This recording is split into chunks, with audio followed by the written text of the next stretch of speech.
So, thus our goal is to work with this metric dt squared minus a squared of t multiplied by dr squared 1 minus k times r squared plus r squared d omega squared for the three cases of k equal to 1, 0, or minus 1.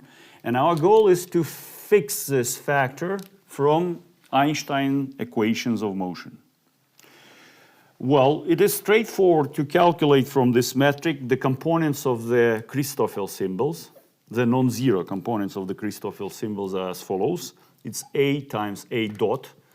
A is a function of time only. It is not a function of spatial coordinates. That is due to the fact that we have spatially homogeneous situation here. So dot means it's differential with respect to time. A dot 1 minus k r squared gamma 0 2 2 is equal to r squared times a dot, and gamma 0 3 3 is equal to r squared sine squared theta times a dot, and gamma 1 0 1 is equal to a dot over a, and gamma 1 1 1 is equal to kappa times r 1 minus k 1 minus k r squared. Gamma 1 2 2 is equal to minus r times 1 minus k r squared, and gamma 1 3 3 is equal to minus r 1 minus k r squared times sine squared of theta, and gamma 2 0 2 is equal to a dot over a.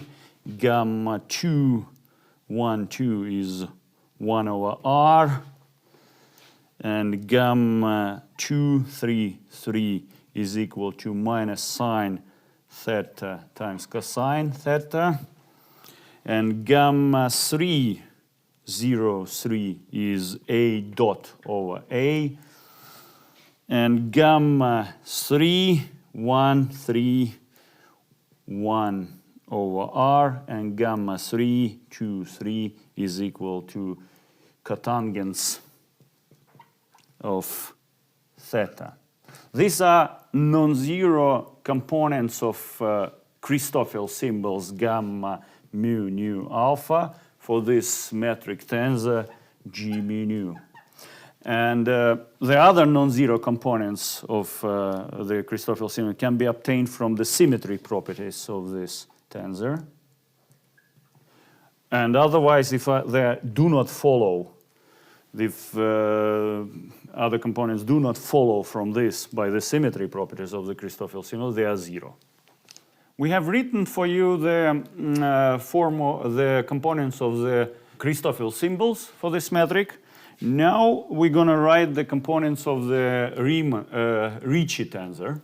Ricci tensor for this metric. The Ricci tensor components for this metric are like this: a double dot, second differential over time of a.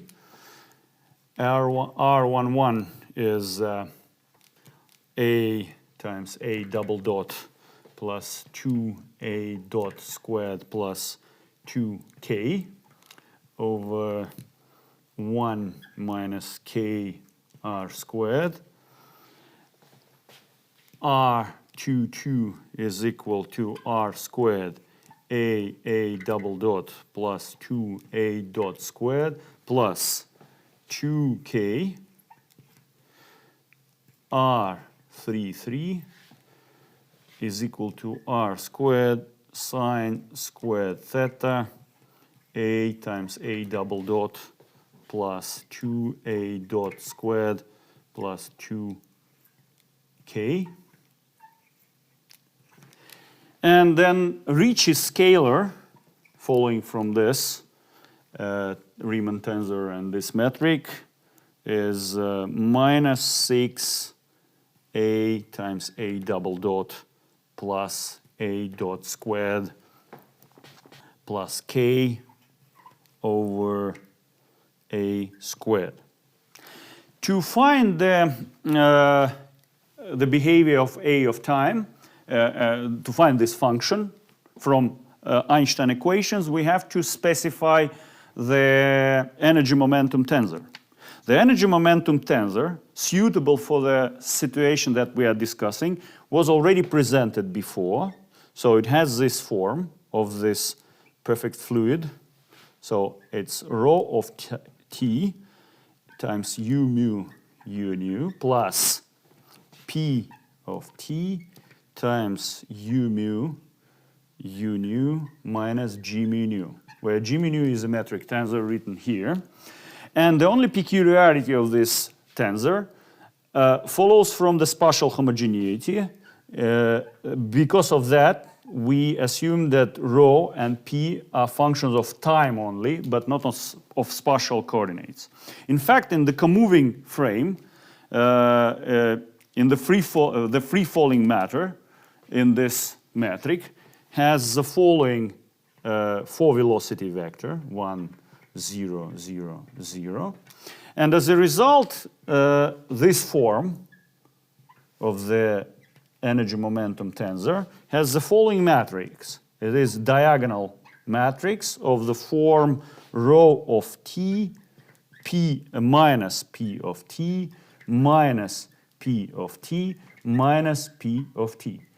So this form of the energy momentum tensor for the matter is in perfect agreement with the spatial homogeneity. So first of all, we have rotational symmetry in space, and so all directions in space are equivalent, and all the components of this energy momentum tensor depend only on time. So we're going to use this energy momentum. Well, to move further, we will specify the components with both lower indices. T00, 0, as follows from here, is equivalent to rho. T11, again as follows from that, is pa squared over 1 minus k times r squared.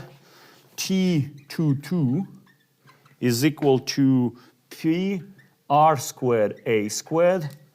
T33 is equal to p r squared a squared times sine squared of theta.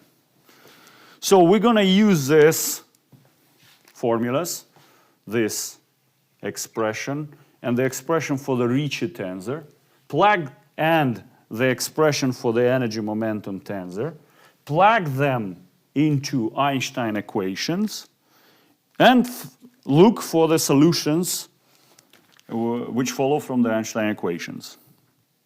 So we are going to solve Einstein equation, r mu nu minus 1/2 g mu nu r equal to 8 pi kappa t mu nu. And we so far have specified this tensor, this tensor, this tensor, and this tensor. Now we're going to plug them into this equation and find the equation for unknowns, a of t, rho of t, and p of t. Well, we have to specify the relation between these two, which is called equation of state. So the equations that we obtain are as follows. It's 3a dot squared plus k equal to 8 pi kappa rho a squared. This is 0, 0 component of this equation. And 2a dot dot plus a dot squared plus k equal to minus 8 pi kappa p a squared. This is 1, 1 component of this equation. Actually, 2, 2 and 3, 3 components of this equation give the same due to spatial homogeneity, as it should be. And the other component of diagonal components of this equation give trivial relation that 0 equals to 0. Nothing else. And one more thing. We have also the condition of energy momentum conservation. It's 0. These are 4 equations. For nu equal to 0, we obtain the following equation: rho dot plus 3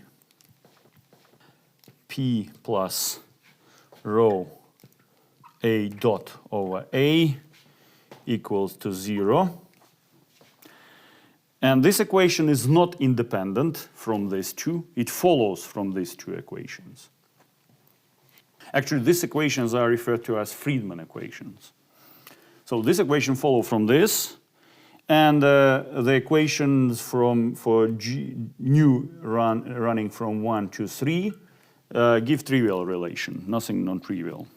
Now, to solve these equations, these two or this, they are not independent again, we have to specify equation of state. The standard equation of state in cosmology is P equal to some parameter omega times rho, where omega is constant. Omega is constant. So we have already encountered several cases. First of all, for omega equals to 0, we have dust. That the pressure is 0. We have only rho. This is the case of dust. And in cosmology, it describes galactic matter spread over the universe. And the other option which is encountered in cosmology is omega equals to 1/3.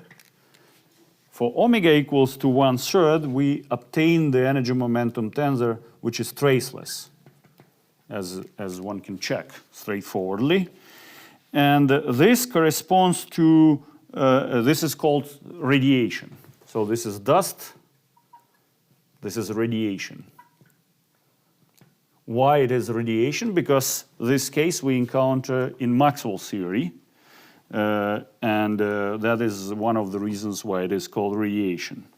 Now one can look at this equation for these two options. First of all, for the case when W equals to 0, as a consequence of this equation, we obtain that rho, we already encountered this equation, in fact, rho times a cube is equal to constant, which just tells us that if the volume of spatial sections behaves like a cube, if the volume behaves like a cube, so it either expands or shrinks, hence the density behaves like 1 over a cube, the density of the dust, as it should be. For the case when W equals to omega equals to 1/3, from this equation we immediately obtain that rho times a to the 4th power is constant. Why is it so for the radiation? It is easy to understand, because for the radiation, again, for P equals 1/3 of rho, we obtain this situation. Why is it so for the radiation can be also understood, because the density of radiation also behaves like this if universe expands or shrinks according to this law. But at the same time, the wavelengths of radiation behaves like this. So this is a wavelength. The wavelength is scaling. The wavelength is scaling as a, so it increases. The frequency hence decreases, and as a result, the energy of radiation decreases according to this law. So the total energy density for the radiation hence is a product of this times this, and as a result, we obtain that rho behaves like 1 over a to the 4th power for the radiation. That is the reason we have this law for the radiation. So these two types of behavior for these two types of matter can be explained on general grounds.